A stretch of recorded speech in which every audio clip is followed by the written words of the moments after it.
What's up, everybody? Austin Chevron here, your host of the Winning Twice podcast. And today I got a good friend on. This is going to be a really good conversation for you to, what's the best way I want to say this? Really understand what life and success and vision look like.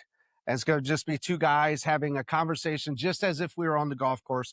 But I want you guys to listen in and hone in on really life, business, success, relationships, and what that looks like. So I got my buddy Ken Hirschman on today. Ken, what's going on, bud?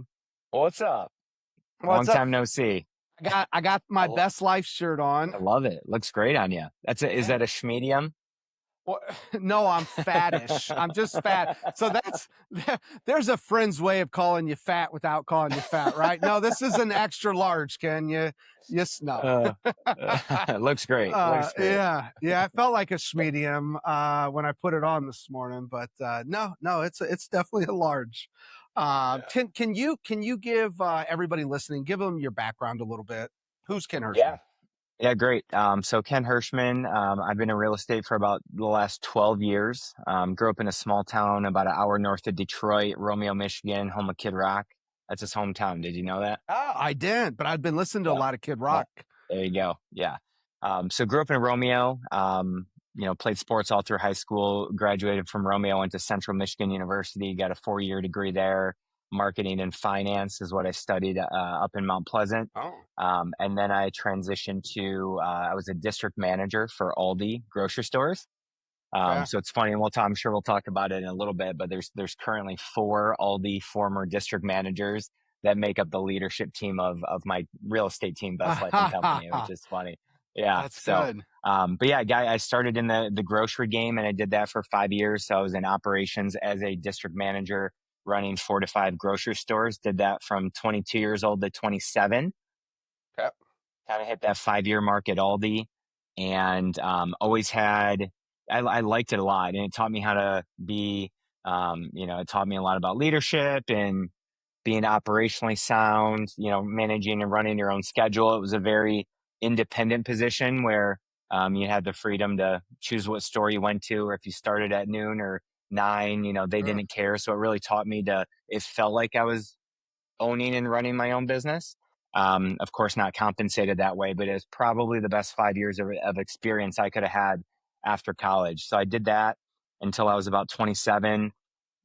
Then looked up and said, I'm single. I have 2 roommates paying my mortgage for me. I have some cash in the bank. I'm in a pretty good position to make a career move. So if I want to get into sales and transition to the commission game, what do I want to do? And I looked at insurance and I looked at real estate and ended up going the real estate route. So got into real estate back in summer of 2014. And I've been doing this for the last 12 years. Okay. So what when you were at Aldi, what was that thing inside of you that said something more? Well, have you ever been in retail or groceries, Austin? I had one job one time. That was it. And I was a busboy at a restaurant. Yeah. Well, I've done that too. So first of all, I'll say this, I'm a little bit of a sicko. So it's not that I don't like groceries, but real estate's a little bit more sexy than potato chips or ketchup. So it was good. It was good. And, it was a very hardworking position, very accountable. So my guess is in the 5 years I worked as a district manager for Aldi, I could probably count on one hand how many weeks I worked less than maybe 55 hours a week. Now I was single. I liked it. I was having fun. It was great, but maybe I was doing something wrong because it seemed like everybody was working less than me, but it was a very accountable position, very busy position. So I enjoyed that part of it. It was a little bit of a grind. At the same time, from like kind of a mindset, a compensation standpoint, what Aldi did, and this is a compliment to Aldi, and I love Aldi, but you kind of think big within the box, whatever company you're working for puts you in. Yeah. And I thought I was thinking big within their box, and then you get out of corporate America or out of Aldi, and then you get into real estate and realize how small you were thinking, even though you were thinking big within that box. So I always thought, man, if I could transition into something that gave me the same autonomy, allowed me to kind of run my own business and have a flexible schedule, and I was compensated based on how hard I worked or the results that I did, that would be awesome. So I didn't have, it wasn't commission based. It was salary based, no bonuses, nothing like that. So I kind of got to that point and I said, okay, the next step in getting promoted from an Aldi district manager is director of operations. Like, do I really want to be a director of ops in Olathe, Kansas? That's actually where you would potential promotion, Yeah. location. Right. And I really wanted to stay in Michigan. Had a big network in high school. A lot of the people I knew at Central, they were moving back or staying in Metro Detroit. Had a really big network and thought, how could I get into the sales game, grow my own business of some sort, something more commission based from a compensation standpoint, and capitalize on the network and relationships that I had while staying local. And that led me to real estate or insurance. Ended up going the real estate route. So, okay, so let's talk about the leap because I don't care who's listening. I don't care where you're Yeah. at. There's always these leaps. And that was a leap. Tell me, like, how nervous were you? How prepared were you? Yeah. What did you like? Tell me about that leap and what were you Sure. thinking? Your state and your bank account at the time. So I'll say this a few times throughout the next 30 minutes. I'm a little twisted, so I wasn't nervous at all. I was fired Yeah. up. Granted, I had two roommates paying my mortgage, so no mortgage, which helps. I A had about lot. 50, yeah, I had about 50 grand in the bank, Okay. and I was spending at that time, I guess, I was spending about probably 6 grand a month. Is that good or bad? I only laugh because of our conversations, Yeah, today. yeah, it's changed a little bit. We'll get to that. We'll I get to that. remember I remember when my electric bill was $33 a month and that was on a budget and I only had one electric bill. Now I got like Yeah, 17 of yeah, them and I'm like, exactly. I oh know. my gosh. Yeah. Yeah. So So I was probably spending 5 or 6 grand a month, and then I had 50 grand, and I'm like, okay, I know there's going to be a ramp up period, um, but I had planned to start making money in that 90 to 120 days. Um, what was interesting though is when you transition and get into a new business, you need a laptop, and there's like expenses up front, and the first 2 or 3 months, I remember right before my first closing, looking at my bank account, I'm like, I ain't spending 5 or 6 grand a month right now.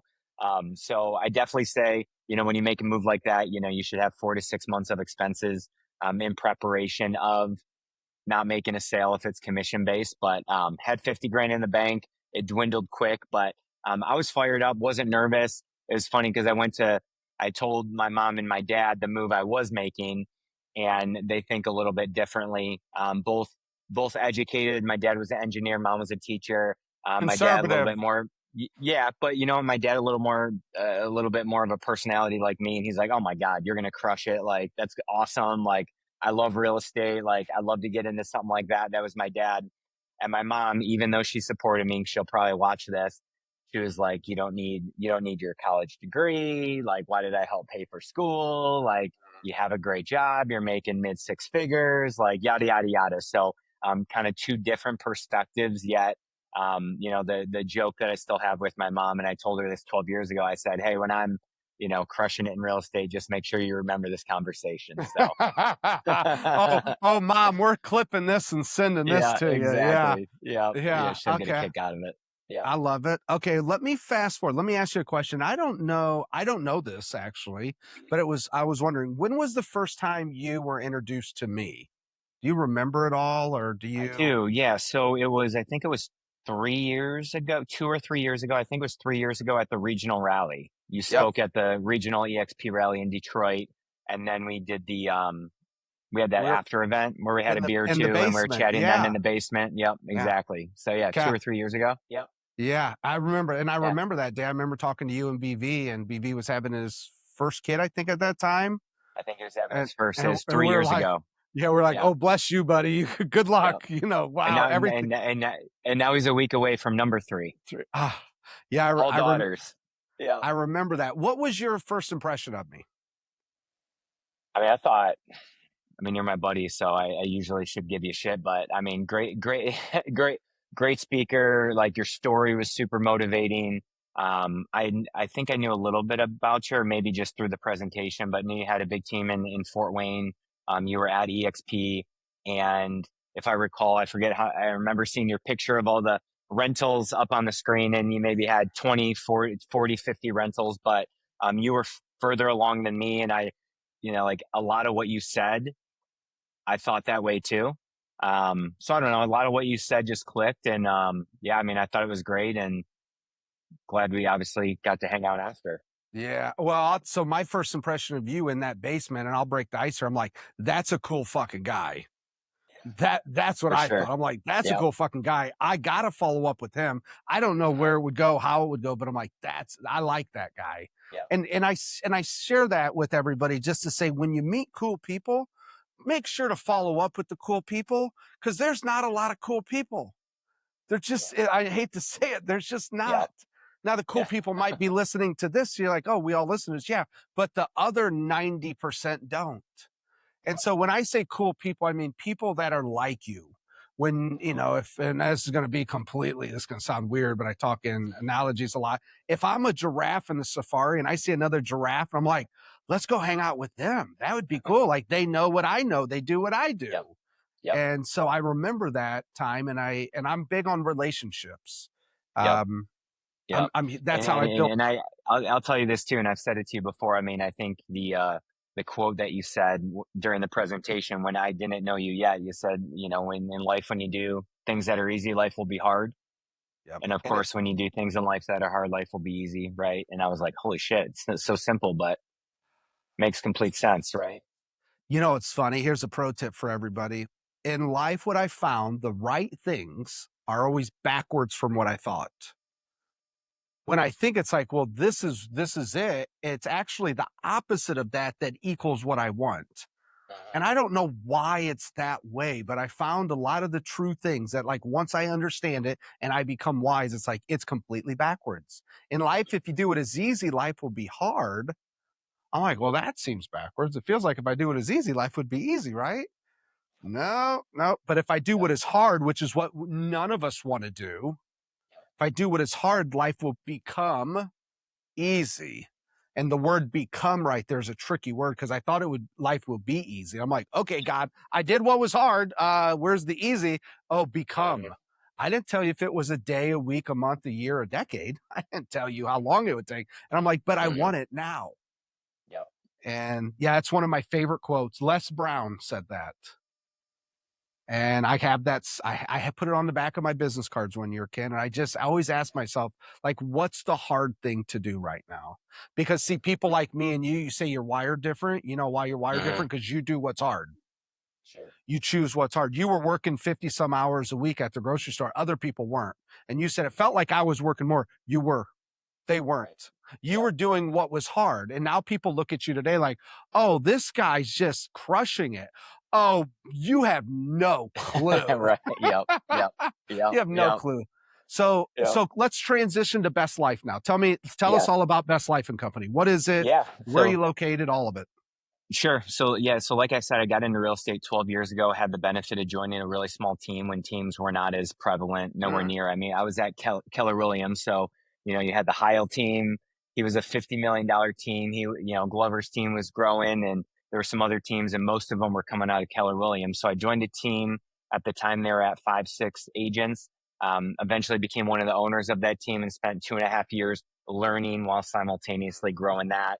Grew that to about 80 agents, 1,100 deals, and then transitioned away from that team to start my own. So I started Best Life in January of 2018. So it's been just over 8 years. Mm. Started that um, up in Grand Blanc. Had a small office up there at one of the Keller Williams offices. It was interesting because I went from, of course, as the team leader, managing a 80-person team, to transitioning to a one-person team. I did that before. Tell Yeah, me about it. yeah. Yeah, tell me. Well, again, this is where I'll say I'm twisted because you know what? Like I learned so much from my previous team that I owned, but it was so great to have something that was mine. So I was sitting in the office up in the KW Grand Blanc office. There was no furniture.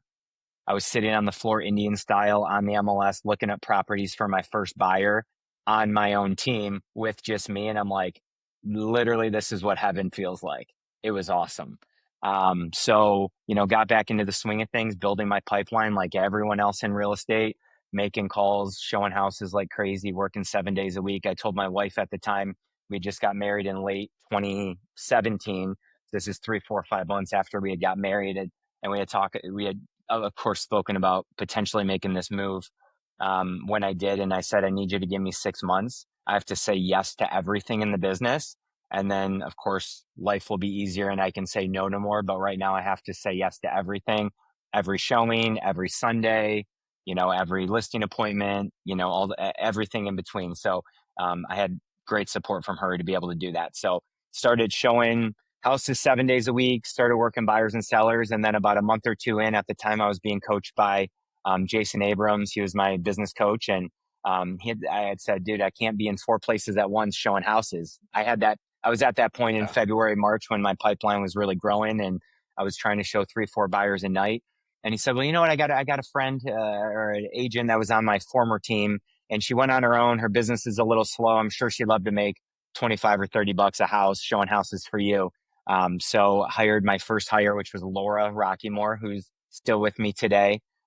She started showing for me a la carte. And after about 2 weeks, she was showing like 40 houses a week. I'm like, this is dumb. You want to just join my team? She's like, yeah. Yeah. So made my first hire and just started building out my team from there. Yeah, let me pause and let me go into a moment here. I want everybody to hear, Ken. And it's one thing I did. I heard you do it. And it's one thing I recommend to people if they can become aware of it, which is we go through seasons in life. And there's seasons of like sledding downhill, and there's seasons of trekking up the snow hill to just get to the top. I remember when I left my last company, I had a team of there's like 7 of us. I was the number one agent. I had the largest team and I coached and trained 100 agents over there. And I Mhm, left to become a team of 1. mhm. And I wasn't selling real estate anymore at that. I had referred all my business out, all the Yep, systems and processes. I had yep, everything done. I was out. I mean, like mhm. I had escaped and retired almost successfully in my mid 30s. No one else Mhm. I knew had done that. Yep, And I left and I did it. I was showing the $80,000 house again. yep. And I said, it's just a season. And I told my wife when I made this move, and I want people to hear me clearly, I was aware that there was a season coming and I communicated it to my spouse. That's how you stay married in this industry. And Exactly. there's a season, but you know what else happens with seasons, Ken? They come to an end. Thank God, because if not, me and you would still be in 2 feet of snow, being in Michigan and Indiana where we live. Yep, And yep. so to understand everybody, there's a season, and certain seasons have certain risk and certain Mhm. times in which you're going to work more, you're going to work less, or maybe it's a season of working on your health or a season of working on your financials or a season of this, and to give yourself permission to be in the season and communicate it to your spouse.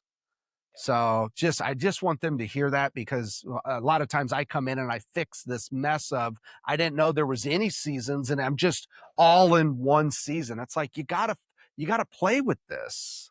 Absolutely. Um yeah. So okay, you got the team, you start growing the team. Yeah. Tell me about the team 3 years ago. Let's go 3 years ago. Where were you? 3 years 2022, ago? Yes, I 2023. mean, yeah, so that was right when I hired, Brandon, my Why? COO. Why'd Yeah. you hire a COO? Well, I knew, I was wearing 3 or 4 different hats. I was CEO, COO, CFO, head trainer, sales director, productivity coach. I was wearing all of it. And, when you get into growing a team, you have different transitions, right? So years 1, 2, and 3, I was simultaneously staying in the business because to make money, I had to sell 40, 50, Yeah. 60 houses while recruiting and training and selling and kind of doing those things simultaneously. And then you have a transition year where you're able to work on getting out of the business. So I did that the year before I hired Brandon. And then you get to a point where you say, okay, what do I think best life is going to look like in the next 3, 5, 7 years? Can I keep doing this or do I need some help? And, obviously I'm 12 years into growing a team. This is my second one. I'm 8.5 into best life. I still like the challenge and the grind of it. Like we know what we're doing over here and it's still hard. No, Yeah, it is. like Yeah. very few surprises, right? Like we know how to grow a team. Like it's still messy. It's always messy in the middle, and you got to appreciate that messy is beautiful, and that means you're growing. But it's still hard. And I just kind of looked at it and said, I need someone that has a similar foundation to me, has a similar philosophy on people and process. Um, Strong leader, strong operationally. And so, of course, I went back to my Aldi roots and decided that if I wanted to take the next step with Best Life, it was evident that I had to do that along with someone else. Yeah. Was that scary? Hell yeah, it was. He's expensive. Yeah. Well, we always wonder, right? And I think everybody thinks about this to some extent. When you grow the team, people join for you, especially early on, right? My first, second, third, fourth hire, like at this point, we don't even know what we're going to name our team. I didn't think I had a team name until summer, fall of 2018. Like Best Life wasn't a thing. So they joined for you. They joined for, obviously all the value you give, coaching, mentorship, support, leverage, leads, whatever that may be. And then as you continue to grow, you hope, and it took me, it wasn't that it took me a long time to figure this out, but part of it is you have to realize that it's better growing it if they don't join for you, because then you've built something that's sustainable. Because when you feel like that, I mean, and part of it is you want to feel valued as the team leader. You want to feel appreciated. Like you want to feel like you are an important piece of the puzzle. But at the same time, when it's all on you, it's heavy, right? It's like a teeter. So when I work with team leaders and brokerage owners, it's like a teeter Yep. totter. It's like Yep. I provide everything, no one else does. And part of it's ego, part of it's awareness, Sure. part of it's Yep. a lack of self-doubt that if I don't do everything, I don't think they'll pay me. For sure. And so you start there normally and you sell yourself. And then there's a day that it starts to go like this. Yep. And really when you can get it to be like this, which is, hey, you're buying experience, systems, processes, mentors, culture. You're not buying me.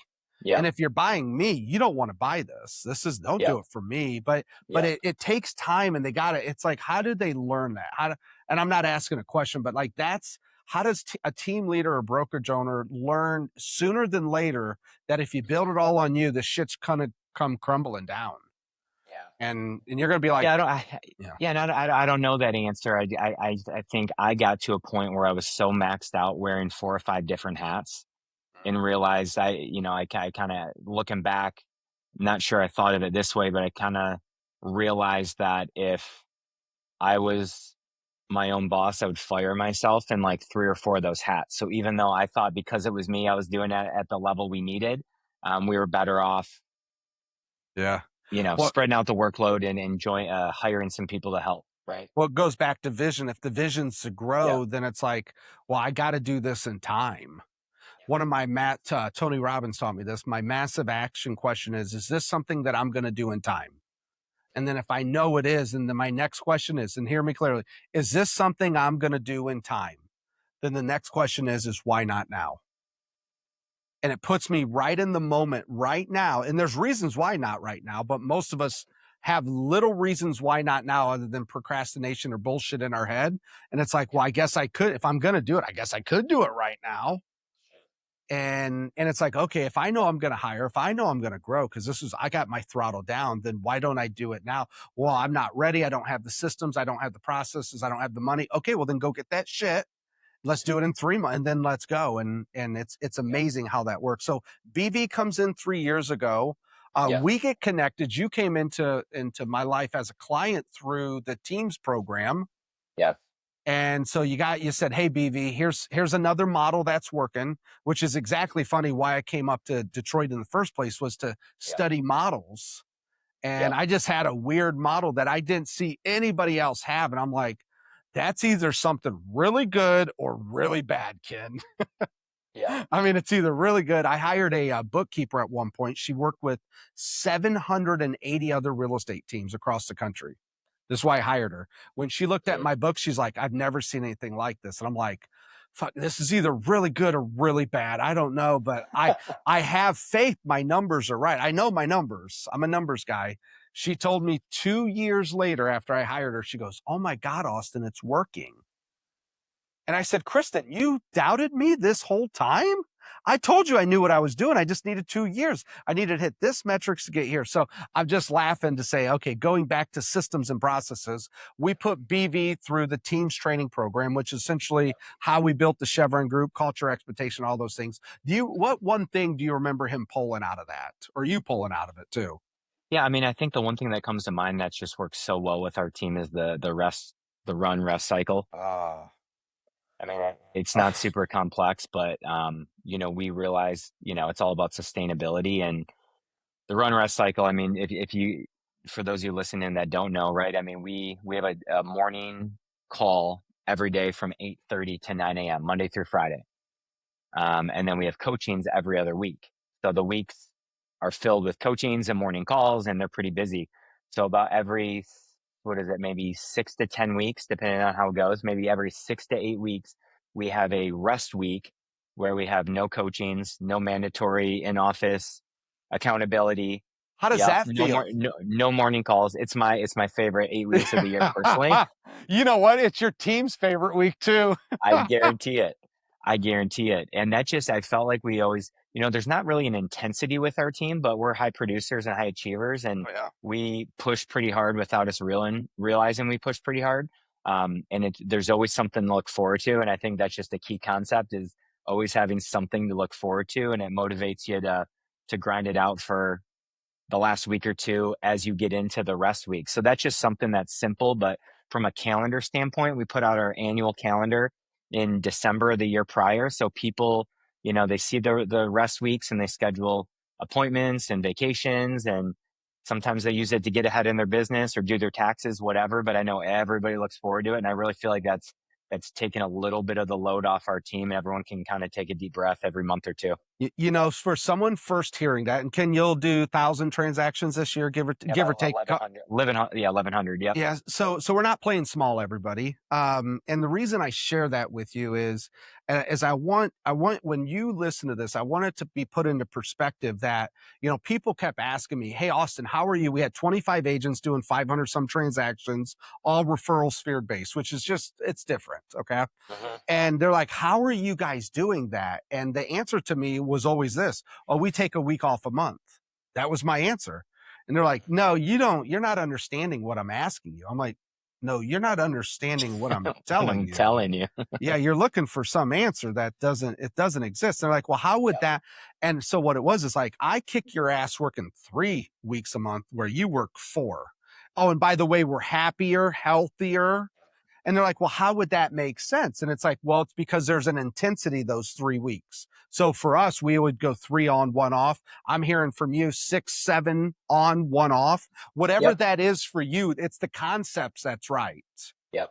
And so by putting this rest in, what I realize is that it's one of the retention and culture pieces for the Chevron group when we were there. Mhm.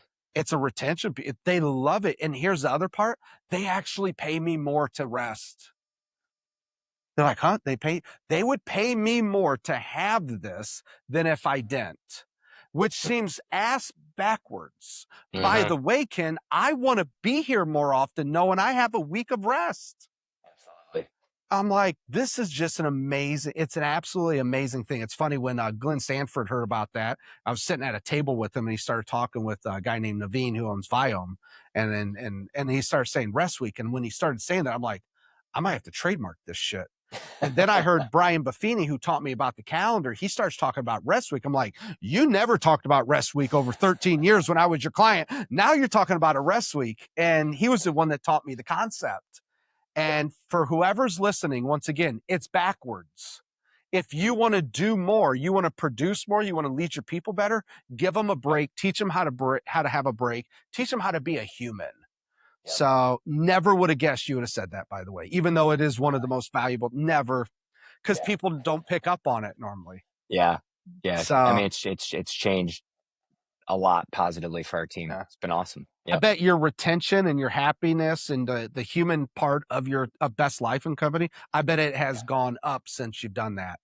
For sure. Yeah. Um, Retention. Yep. Absolutely. Yep. yeah, and you love it more. That's great. My last rest week, I was sitting on the beach. This next one, I'm Yeah. being Disney. Yeah. The one after that, I don't have any plans. Maybe I'll just hang out at home and clean stuff up, Mhm. play in the garden. I don't Mhm. know. But then what that means, everybody, is when you take the rest week, then when you run, you got to be focused. Well, and what's so interesting is this isn't for team agents. This is like a human thing, right? I'm the team leader and I'm wired the same way as everybody else. Like when I know that I can rest, when I come back off that rest week, like my wife knows, I know, like I'm recharged and ready to run, which is the whole point, right? This is it. That's why we can Yep. run. So the whole concept around this is, I've been around real estate agents for 85% of my life. And when I look at them, they're all like, I'm working as hard as I can. I'm like, you're barely running. You're jogging at best. I think you're walking, but it's all they have because they're exhausted. Yep. And the brain's job is made to keep you alive. If the brain doesn't know when it's going to rest, it won't run hard. But if the brain says, hey, you only got 2 more hours, 2 more days, then it's like, can run, Well, and run, I'll tell you sprint. this last piece of it, which we've talked about before, but what happens is on the weeks, like there's week of Christmas, week of Thanksgiving, week of first week of school, 4th of July, like there's weeks anyway that people want to live life, right? Our team is best life and company. Our mission's for everybody to live their best life. Like we know that's going to happen. So when we didn't have that, we'd still have these metrics in place for people to come in and do this and that. And then it caused a lot of stress and tension within the Yeah. agents because they're like, well, it's the first week of school. Like, you want me to be on every morning call? I'm figuring school and drop off. Like, so we did it strategically with the weeks that people want to take off and have more flexibility. And that's improved culture. And a lot less of those conversations where we're expecting them to be somewhere, do something that they're not willing, want to do. And right. I mean, looking back, like I wouldn't want them to do it during that week either. I want them to be the best mom, dad, you name it, and go Yeah. out and have fun and live their life. Right. So Yeah, it's funny. So I do the rest week 1 week a month. And most of it's 1 week a month. Most of those months, Christmas, Thanksgiving, Memorial Day, Labor Day, spring break, it's already built in anyways, it July 4th. is. It And is. so it's Yep. like, instead of fighting it, let's find a Yep. better way to do it. Yep. And then with that, I'll give everyone a tip here. If you want to have high retention on your team, worry about their lives. Yep. Production's a lot easier when they're not depressed, they're not broke, they're not going through a divorce. Production's a lot easier to say, hey, go produce. And when they're not those things, they'll produce a lot more. I've yet to see a real estate agent can have their best year when they're going through a divorce. I haven't seen it yet. So, like, let's go get the good things right first, and then the business is second. There's a high productivity tip for everybody listening, which seems backwards, right? It does. Yep. Yeah, it works really Yep. well. So, okay, well, let's fast forward. You brought me Sure. into then Best Life and Company for a Yes. Chevron 90-day SOI challenge. Let's talk about what we saw, what we learned from that. Yeah, I mean, first of all, I think too, and this kind of goes back to a little bit of limited beliefs before I started hiring things out, right? I think everybody inherently feels like they want that feeling of significance where like, at times, I don't know if it's ego or just feeling of significance where like you want it to be your voice and you're the best at something. But at the same time, it's like when, I have two little kids, it's like when my 6-year old, I tell him something 10 times and he literally doesn't get it. And then mom says it once or grandma says it once and he's like, oh yeah. And he listens perfectly. Like it's just a different voice. And sometimes, teams need that. And we thought ours did. And instead of me and Brandon coaching the agents, we obviously were aligned with you and thought it'd be good for someone from the outside to come in and teach very similar concepts that we've been preaching and coaching for years, but just in a different way. And that would be, again, refreshing for the team. So we brought you in to do a 90-day intensive based on building your business through SOI and referrals, and the team absolutely loved it last year. Yeah, in that case, I'm Uncle Austin coming in That's right. That's right. with cool. It's like I'm Uncle Jesse from Full House for all of you who Yep. grew up. And I'm Yep. Uncle Jesse, but with a little harder hand than Uncle Jesse had, because I That's will right. smack him a little bit if I have to. But You did. it's Yep. the same voice. It's actually module 4 of our team's training, which is who coaches and trains your team. Which means if you think you're going to be the only one doing it, oh, you're missing out. You got to have other voices, but it is kind of risky to bring other people in. You risk the culture, you Yep. risk a lot of things. So you want to Yep. make sure you're aligned and the vision's aligned and the moral and ethics. And so, yeah. And I'll tell you this, for anyone looking to grow a team or has a team, I mean, when we do stuff like this, I mean, sometimes we think we might even overthink it, but I think every decision like that is very critical because culture is delicate, even when culture is great. So what we did is we brought in our nucleus, whether that's leadership team, coaches, top agents, and said, hey, this is what we're doing. Here's why we're doing it. Here's why we love Austin. Here's what he's going to coach and train about. And I think when you can get consensus and buy-in from your nucleus, then they're able to help self-police a change, whatever that change may be, whether it's bringing in an outside coach or making a new hire. If you get that buy-in from that group, that's a good way to roll out decisions like this. Yeah, and the goal was to just build up the percent of the referral based business, because as a team leader, the business tends to go down to what the team's providing because it's easier stuff. It's like, well, they're giving it to me, I'm not.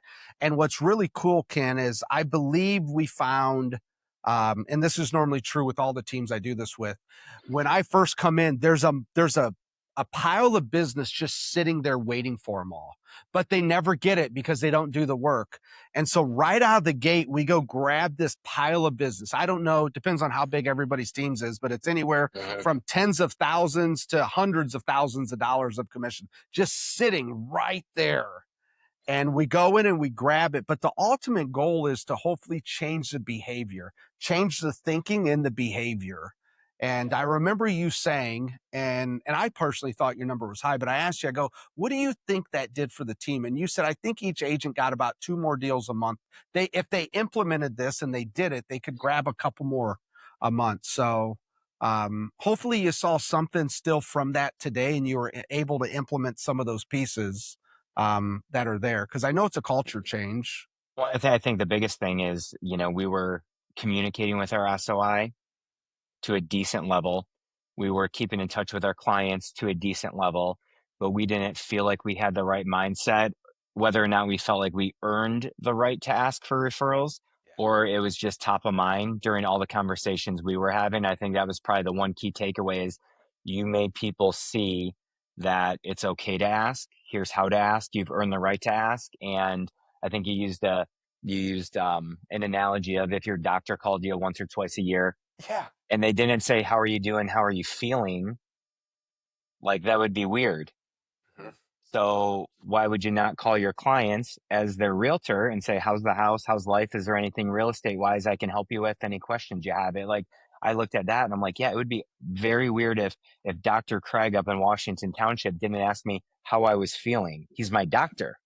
Yeah. I use that analogy, Ken, to help not argue with them, but to show them examples in which I know I'm right to break through that mental barrier. So a lot of the work's a mental barrier. And it's like, okay, everyone has a doctor here. Does your doctor ever call you? Nope. No. My doctor never calls me. Nope. If they would call you and check in on you once a year, twice a year, would that be more value to you? Oh, absolutely. And if they called you, checked in with you, added more value to you, and then they said at the end of the call, hey, do you know anybody else that has foot issues, Austin? And I'd say, oh yeah, my mother does. She's been bitching to me for 2 years about her foot. I would love for someone to take care of that. Could you help her, Dr. Ken? Oh, I would love to help her. And then so their brain just goes, well, and I said, is that the doctor taking from you or giving to you? And they all say giving. And then I'm like, well, then why do you feel like it's taking? Because in your head, you feel like you're taking when you call your clients. And then I asked them this one last question, just to hit them right in the head with the hammer. One last time. I said, would you possibly pay more for that service? $1 more, just $1 if your doctor called you. And they all say yes. And I'm like, see, we can build this in. We can charge more. We can provide this service. And it's absolutely a beautiful thing. So thank you for letting me on that journey with you. That was fun. I got to see the success. And what I always love when I see the agents say, oh my gosh, this stuff works, Austin. I'm like, I know. I wish you would just do it. We could all win then. We still have agents on our team using your analogies, harvest and reap what you sow, and beautiful stuff. So after we did that, me and you got the chance to play some golf. Yes. And just to let everybody know, Ken kicked my ass. There was a point on hole 10. Yeah, there was a point on hole 10, which I'm not sure if Ken let me get close or not, but I was within one stroke until I completely just shot my handicap then. Yeah, I'm a second half guy.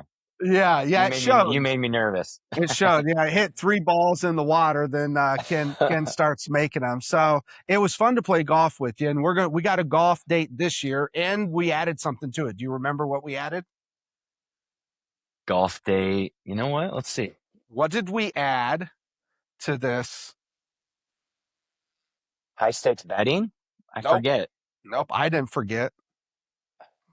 This is important, people. When you say you're going to do something, you do it. So we're going to play golf, and then you told me you did something you never done before, and you're like, I don't know if I like this. I might be something good. Remember what it was?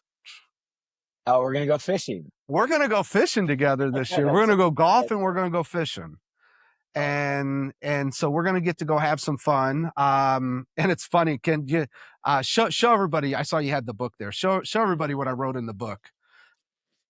So Austin signed the book. In the book, he said, "This is my official commitment for 1 round of golf in 2026 in Michigan." That is a hell of an IOU ticket. Do not lose that. I would say that seemed like a take, not a give, but anyway. It's and you got a hole in one recently. I've never got a hole in one, by the way. Yep. How was that experience? It was awesome. So I'll say this: it was my 3rd hole in one. The first 2 were unofficial. So haven't had the emotions of a hole in one in the last 12, 13 years, but it was awesome. My dad and I played early down in Florida. We took last week was a rest week, so we did vacation down in Siesta Key, Florida. Him and I played first tee time. It was quiet, just him and I golfing, no one around us, and it was tracking the whole time.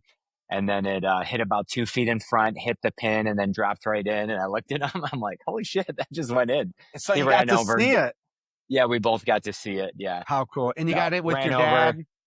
Yeah. High five, hug, get it on video. I did not. I thought I would cannonball into the gator infested lake down in Central Florida, but I did not, which is probably a good thing. But it was awesome. That's every golfer who has committed their life to golf, I wish they could have, because it's like it's what we all aim for, and that's, I saw that. I was just so happy for you, bud. When I'm like, okay, God, now it's my time. Okay, Ken got it. It's my time, right? Yeah. And then God's like, well, you don't play enough. Monkey's off my back. I'll get 1 or 2 this summer, I hope. Yeah. Well, that's cool. Well, Ken, let's do this. I always like to end with one tip. I think a lot of entrepreneurs listen to this. What is one tip for a not an early on entrepreneur, but maybe someone who's ran their business for, let's say, a decade at this point, who's stuck and who can't get to the next level, but's done the things, knows what they're doing. They're not failing anymore, but they're not succeeding. What's one piece of advice you'd have for them? I think Brandon BV, my COO, and I, we always agonize about how we can do things differently or better. And so I'd say lack of complacency. I think when you have a team like we do, we have 60 agents. We're doing 1,100 deals. Things on the outside looking in seem to be going really, really well. We're always thinking it's messier than it is, and we can always get better, crisper, better for our agents, better for our staff. We can just always do things a different way. So I feel like we're always thinking outside the box and looking for uncomfortability. And I think it's easy to get satisfied and complacent in this, but to us, the fun part is the journey of always trying to get better. On the outside looking in, you could say we've made it. I don't know, it is, but if you kind of get to that point, you feel like you've made it, you're going to lose a little bit of the fun and the thrill of building it. So I think we're twisted and a little, think about things a little bit different way. We're always just looking, the chase and getting better is the fun part of it. And the one word, everybody, he didn't say, but you have to do, you got to be willing to sacrifice your time, your money, your energy, your ego, your family has to get sacrifices. You got to be willing to sacrifice. And some people just aren't. So, Ken, I know we gave some great nuggets to our listeners. I appreciate you, my friend. I look forward to seeing you when I come up there. We're going to play some golf and we're going to do some fishing. So I appreciate you, Ken. I need a pull. I don't even have a pull. You're going to have to teach me. Done. I'll bring one up for you. It'll be my gift to you. See you. Thanks, Love Ken. it. Thanks for having me. All right. See you, man.